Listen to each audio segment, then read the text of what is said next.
Salam saudaraku, selamat pagi. Semoga kita semua dalam keadaan sehat dan penuh sukacita dalam Tuhan.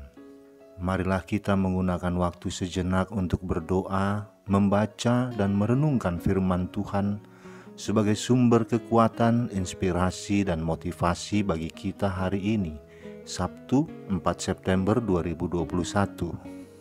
Sebelumnya mari kita berdoa. Bapa di sorga, kami bersyukur atas hari yang indah ini, hari yang penuh harapan. Kami akan merenungkan firman-Mu. Kiranya Roh Kudus menerangi hati dan pikiran kami, agar kami sungguh memahami firman-Mu. Dalam nama Tuhan Yesus Kristus kami berdoa. Amin. Firman Tuhan yang menyapa kita di pagi ini, 1 Timotius 4 ayat 10. Itulah sebabnya kita berjerih payah dan berjuang, karena kita menaruh pengharapan kita kepada Allah yang hidup, Juru Selamat semua manusia, terutama mereka yang percaya. Demikian firman Tuhan. Saudaraku, setiap orang tentu merindukan tubuhnya tetap sehat, dan setiap orang berusaha untuk mempertahankan agar tubuhnya tidak terserang penyakit. Namun sekalipun ada banyak orang yang rindu memiliki kesehatan, namun sayangnya mereka tidak mau berjuang untuk memiliki kehidupan yang sehat tersebut. Tentu saja untuk mendapatkan tubuh yang sehat tidak mudah.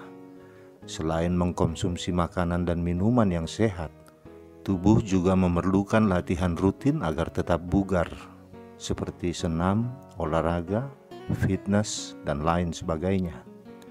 Bahkan untuk memiliki bentuk tubuh ideal, banyak orang melatih diri dengan susah payah dan penuh perjuangan. Bacaan Alkitab kita hari ini berbicara tentang latihan badani dan latihan rohani. Di ayat 8 dikatakan, latihan badani terbatas gunanya, tetapi ibadah itu berguna dalam segala hal karena mengandung janji, baik untuk hidup ini maupun untuk hidup yang akan datang. Mengapa Paulus mengatakan latihan badani terbatas gunanya?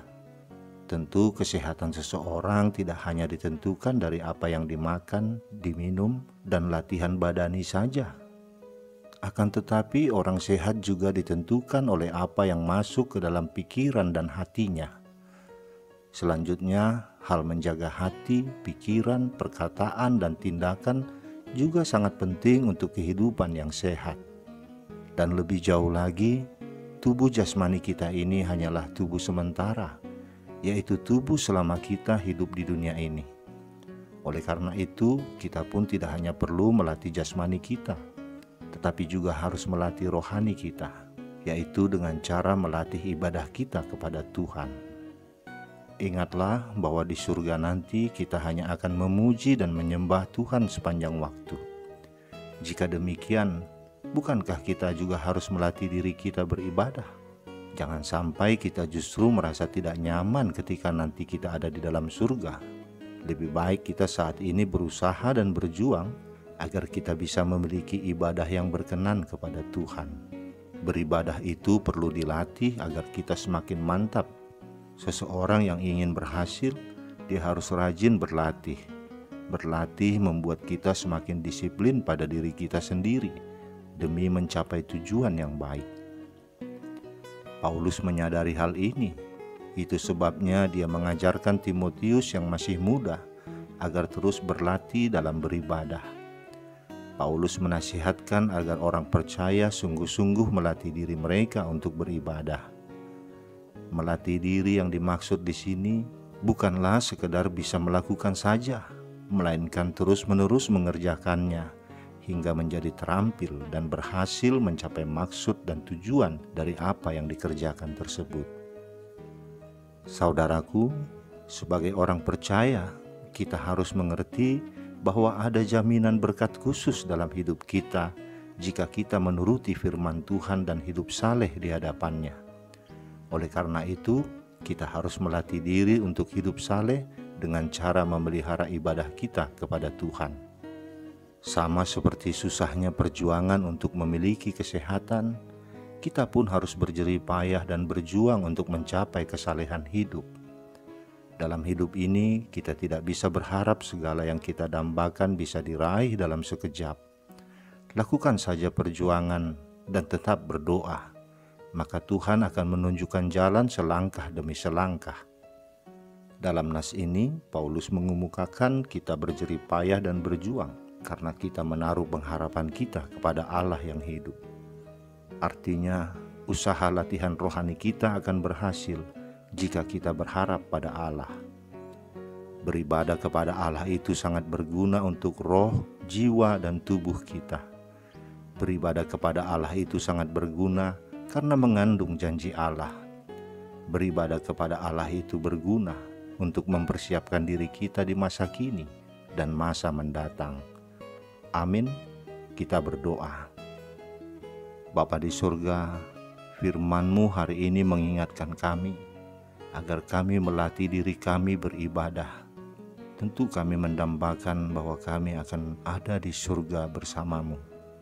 Karena itu kami mau melatih diri kami beribadah. Selain berguna untuk di surga nanti, ibadah juga berguna bagi kami dalam menjalani kehidupan di dunia ini. Melalui ibadah kami memahami Tuhan, apapun kesulitan yang kami hadapi, apapun pergumulan dalam hidup kami boleh atasi di dalam kemenangan bersama-Mu. Tolong kami Bapa untuk membuang jauh-jauh sikap malas beribadah, dan tanamkanlah dalam hati dan jiwa kami, agar kami sungguh merindukan ibadah bersama-Mu, baik secara pribadi maupun bersama saudara-saudara kami. Di dalam ibadahlah kami melakukan doa, pujian, penyembahan, dan semakin mengenal firman-Mu. Semakin kami mengenal firman-Mu, tentu kami semakin mengetahui kehendak-Mu. Dan dengan sendirinya kami akan menjadi dewasa di dalam iman. Terima kasih Bapa, berikan kami kekuatan untuk melakukan semua itu. Dalam nama Tuhan Yesus Kristus kami berdoa. Amin. Selamat beraktivitas saudaraku, Tuhan memberkati. Shalom.